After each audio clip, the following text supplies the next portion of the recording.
Starting Microsoft Excel 2010. To start Microsoft Excel 2010, follow the given steps. Step 1.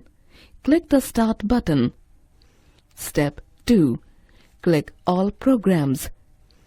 Step 3. Click Microsoft Office.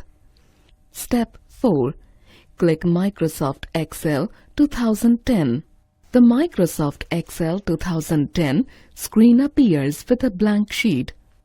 File tab, Quick Access Toolbar, Title bar, Ribbon, Formula bar, Worksheet, Cell, Status bar, Sheet tab, Screen Elements of Microsoft Excel 2010.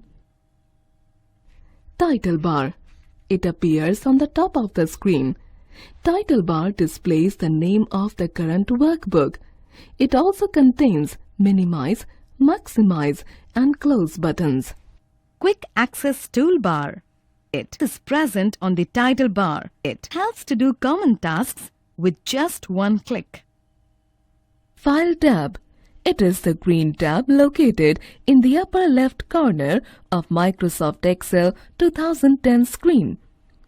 When you click File tab, you can see Microsoft Office Backstage View.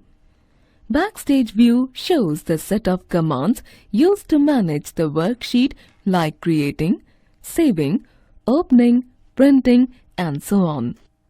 Ribbon. The ribbon contains two parts, tabs and groups.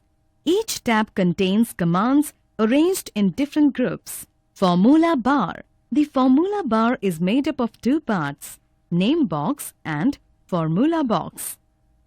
Sheet tab. The names of the worksheet, Sheet 1, Sheet 2, Sheet 3 appears on the Sheet tab. The active sheet name is displayed in bold letters.